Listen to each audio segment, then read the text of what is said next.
اور آسمان سے فرشتے بھی اتر آئے۔ یہ 300 سوار اچانک کہیں سے نکلے، ان کے سر پر ٹاپوں کی آوازیں دور سے سنائی دیتی تھی۔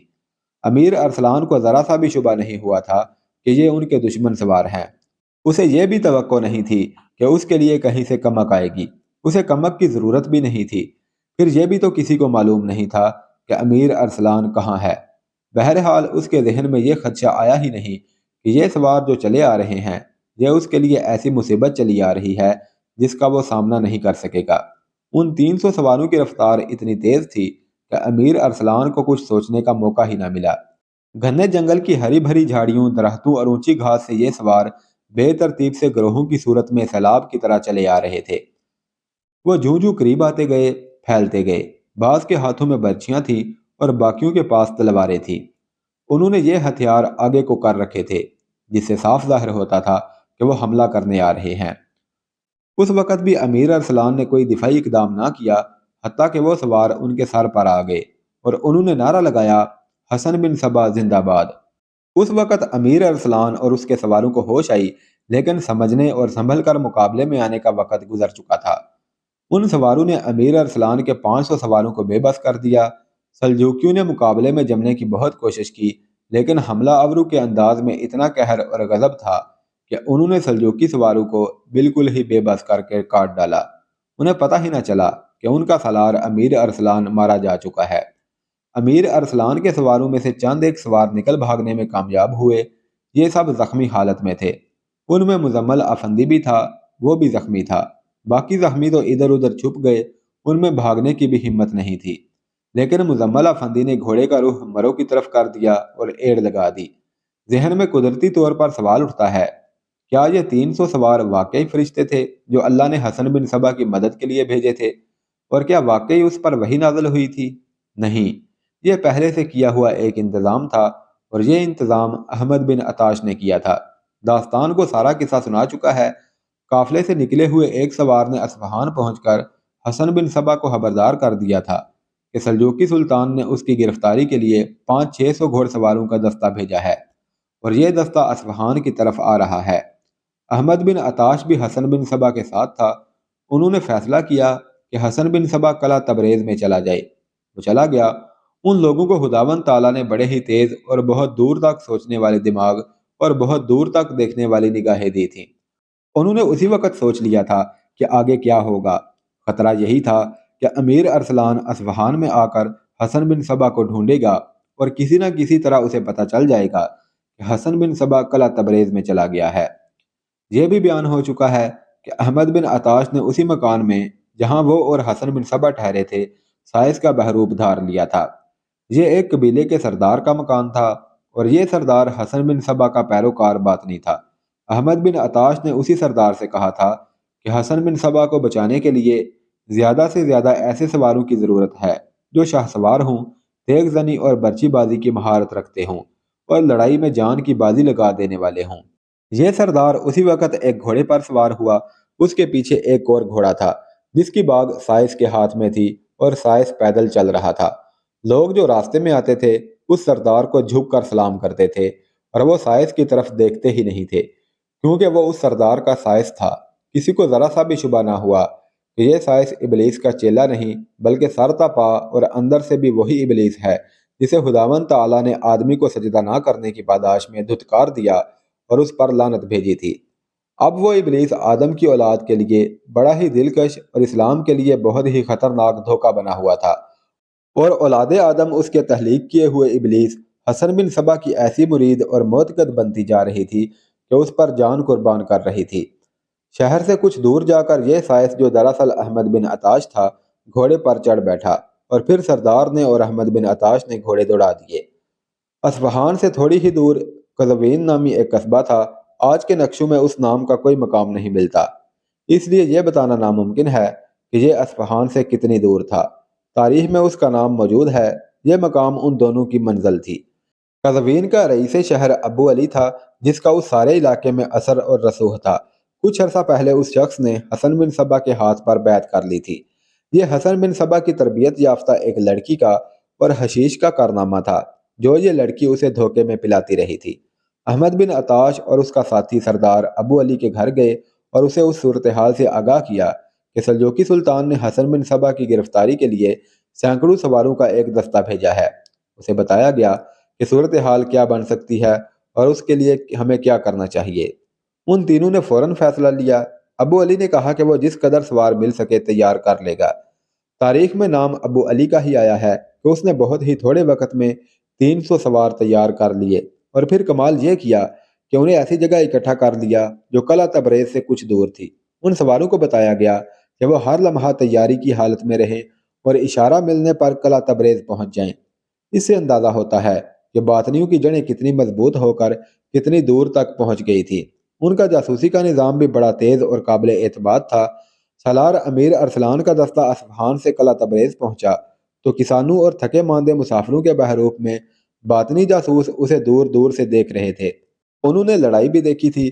انہی میں سے کسی نے دیکھا کہ سلجوقی سوار قلعے میں داخل ہو جائیں گے اور اندر تمام باطنی مارے جائیں گے اور حسن بن صبا گرفتار ہو جائے گا، تو اس جاسوس نے ابو علی کو جا اطلاع دی۔ 300 سوار تیار تھے۔ انہیں پہلے ہی بتایا گیا تھا کہ انہوں نے کیا کرنا ہے۔ ان کے دلوں میں سلجوکیوں کی اتنی نفرت پیدا کی گئی تھی کہ وہ اس انتظار میں تھے کہ سلجوکی سامنے آئیں تو ان کے جسموں کے پرخچے اڑا دیں۔ اب انہیں موقع مل گیا۔ اشارہ ملتے ہی وہ قلعہ تبریز پہنچے اور سلجوکیوں کو بے خبری میں جا لیا۔ سلجوکی بے خبری اور غلط فہمی میں مارے گئے، ورنہ سلجوکیوں نے تو جنگوں میں دور دور تک دھاک بٹھائی ہوئی تھی، مگر دھاک حسن بن صبا کی بیٹھ گئی۔ اس کے جانبازوں اور بستی تبریز کے باشندوں کو معلوم ہی نہیں تھا کہ آسمان سے اترنے والے 300 گھوڑ سوار فرشتوں کا انتظام پہلے سے کر لیا گیا تھا۔ انہیں یقین ہو گیا تھا کہ حسن بن صبا پر وحی نازل ہوئی تھی اور یہ مدد بھی حسن بن صبا کے کہنے پر خدا نے بھیجی تھی۔ مزمل افندی گھوڑا دوڑاتا مرو جا رہا تھا۔ اس نے اپنے زخموں پر کپڑے کس کر باندھ لیے تھے، پھر بھی زخموں سے خون رس رہا تھا۔ وہ اس کوشش میں تھا کہ زندہ سلطان ملک شاہ تک پہنچ جائے اور ہوش میں رہے، تاکہ اسے قلعہ تبریز کی لڑائی کی خبر دے سکے اور اسے کہے کہ وہ فوراً جوابی حملے کے لیے فوج بھیجے۔ یہ 1 دن اور 1 رات کی مسافت تھی جو مزمل افندی نے کم از کم وقت میں طے کی اور رات کو مرو پہنچا۔ سلطان ملک شاہ سو گیا تھا۔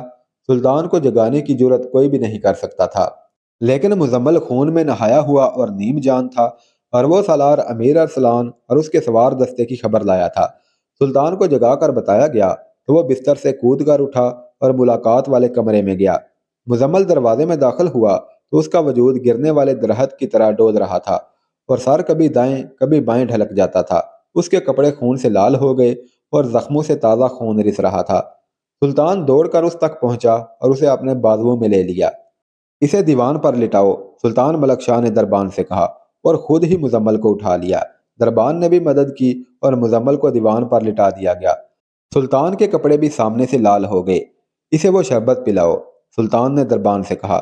طبیب کو اور جراح کو بھی فوراً ساتھ لے آؤ۔ سلطان ملک شاہ نے شربت کا گلاس دربان کے ہاتھ سے لیا اور اسے دوڑا دیا، پھر مزمل کو سہارا دے کر اٹھایا اور اسے اپنے ہاتھ سے شربت پلایا۔ اب لیٹ جاؤ، سلطان نے مزمل افندی کو لٹا کر کہا، تم بہت زخمی ہو، میں انشاءاللہ زندہ رہوں گا۔ مزمل افندی نے بڑی مشکل سے ہانپتی کانپتی آواز میں کہا، میں نے حسن بن صبا کو قتل کرنے کا عہد کر رکھا ہے۔ میرا نام مزمل افندی ہے۔ آپ کی فوج کے ساتھ میرا کوئی تعلق نہیں۔ پہلے اپنے سوار دستے اور سالار امیر ارسلان کی خبر سن لیں۔ امیر ارسلان مارا گیا ہے اور اپنے دستے کے شاید سارے ہی سوار بھی مارے گئے ہیں۔ کیا کہا؟ سلطان نے حیرت زدہ ہو کر کہا، ارسلان مارا گیا ہے؟ یہ ہوا کیسے؟ یہ لڑائی کہاں لڑی گئی ہے؟ قلعہ تبریز میں، مزمل افندی نے جواب دیا۔ طبیب اور جراح دوڑے آئے۔ سلطان کے کہنے پر انہوں نے مزمل کے زخموں کو دھونا شروع کر دیا۔ سلطان نے مزمل کے لیے پھل اور میوے منگوائے، پھر زخموں کی مرہم پٹی ہوتی رہی۔ مزمل پھل اور میوے کھاتا رہا اور سلطان کو سناتا رہا کہ وہ کس طرح میمونہ کو حسن بن صبا کی قید سے فرار کرا کے لایا تھا، اور رے میں ابو مسلم راضی کے ہاں میمونہ کو اپنی بیٹی شمونہ مل گئی تھی۔ پھر اس نے حسن بن صبا کے تعاقب کا اور قلعہ تبریز کی لڑائی کا مکمل احوال سنایا۔ سلطان ملک شاہ آگ بگولا ہو گیا۔ اس نے اسی وقت اپنے ایک سالار قزل ساروق کو بلایا۔ یہ سالار ترک تھا۔ ابن اسیر نے لکھا ہے کہ قزل ساروق نامور سالار اور مشہور سلجوق جنگجو تھا۔ سلطان نے اسے کہا کہ وہ کم از کم 1000 سواروں کا دستہ لے کر ابھی قلعہ تبریز کو روانہ ہو جائے۔ قزل ساروق سمجھ گیا کہ بہت جلدی تبریز پہنچنا ہے۔ وہ 1000 منتخب سواروں کے ساتھ حیران کن کم وقت میں قلعہ تبریز پہنچ گیا۔ لیکن وہاں سالار امیر ارسلان اور اس کے سواروں کی لاشوں کے سوا کچھ بھی نہ تھا۔ کسی بھی لاش کے ساتھ ہتھیار نہیں تھا، ایک بھی گھوڑا نہیں تھا، ہتھیار بھی اور گھوڑے بھی باطنی لے گئے تھے۔ فضل فاروق قلعے کے اندر گیا، کوئی ایک بھی انسان نظر نہ آیا، مکان خالی پڑے تھے۔ آگ لگا دو، فضل فاروق نے کہا۔ کچھ ہی دیر بعد مکانوں سے شعلے اٹھنے لگے اور دھواں آسمان تک پہنچنے لگا۔ قبریں کھودو اور اپنے ساتھیوں کو دفن کر دو، فضل فاروق نے اپنے سواروں سے کہا۔ ہم یہاں شاید اس لیے آئے ہیں کہ اپنے ساتھیوں کو دفن کریں اور اس بستی کو آگ لگا دیں اور واپس چلیں۔ ہم یہاں کچھ دن ٹھہریں گے۔ خداوند تعالیٰ نے ابلیس کو سجدہ نہ کرنے کی پاداش میں دھتکار دیا اور اسے کہا کہ تو ذلیل و خوار ہوتا رہے گا۔ تو ابلیس نے کہا کہ مجھے روز قیامت تک مہلت دے۔ اللہ نے اسے مہلت دی۔ ابلیس نے کہا اب دیکھنا میں تیرے ان انسانوں کو کس طرح گمراہی میں ڈالتا ہوں۔ میں تیرے سیدھے راستے پر گھات لگا کر بیٹھوں گا اور تیرے انسانوں کو آگے سے، پیچھے سے، دائیں سے، بائیں سے اور ہر طرف سے گھیروں گا۔ پھر تو دیکھے گا کہ ان میں سے بہت سے تیرے شکر گزار نہیں رہیں گے۔ اللہ تعالیٰ نے آدم اور حوا سے کہا کہ جنت میں رہو، لیکن اس درخت کے قریب نہ جانا ورنہ گناہ گاروں میں لکھے جاؤ گے۔ شیطان نے آدم سے کہا کہ اللہ نے اس درخت کو تمہارے لیے اس لیے شجر ممنوع قرار دیا ہے کہ تم فرشتے نہ بن جاؤ اور تمہیں وہ زندگی نہ مل جائے جس کی موت ہوتی ہی نہیں، یعنی کبھی نہ ختم ہونے والی زندگی۔ ابلیس نے قسم کھا کر کہا کہ میں تمہارا سچا خیر خواہ ہوں۔ ابلیس نے زبان کا ایسا جادو چلایا اور الفاظ کا ایسا طلسم پیدا کیا کہ آدم اور حوا کو شیشے میں اتار لیا۔ انہوں نے شجر ممنوع کا پھل چکھا اور اس حکم عدولی کے نتیجے میں آدم اور حوا کے 70 بے نقاب ہو گئے اور وہ درختوں کے پتوں سے 70 ڈھانپنے لگے۔ بات یہ سامنے آئی کہ یہ ابلیس تھا جس نے آدم اور حوا کو ایک دوسرے کی شرمگاہوں سے روشناس کیا، انسان میں تجسس کی بیتابی پیدا کی اور یہ جذبہ بھی کہ اللہ جس کام سے منع کرے وہ ضرور کر کے دیکھو اور شجر ممنوع کا پھل ضرور چکھو۔ حسن بن صبا نے یہی ابلیسی حربے استعمال کیے اور انسان کی ستر پوشی کو برہنگی میں بدل دیا، مرد پر عورت کی برہنگی کا طلسم طاری کیا اور یہ تاثر پیدا کیا کہ شجر ممنوع کا پھل ضرور کھاؤ۔ ابلیس اپنا یہ عہد پورا کر رہا تھا کہ اللہ کے سیدھے راستے پر گھات لگا کر بیٹھوں گا اور اللہ کے بندوں کو ہر طرف سے گھیر کر اپنے راستے پر چلاؤں گا۔ 5ویں صدی ہجری میں حسن بن صبا اللہ کے سیدھے راستے پر گھات لگا کر اور اللہ کے بندوں کو ہر طرف سے گھیر کر اپنے راستے پر چلا رہا تھا۔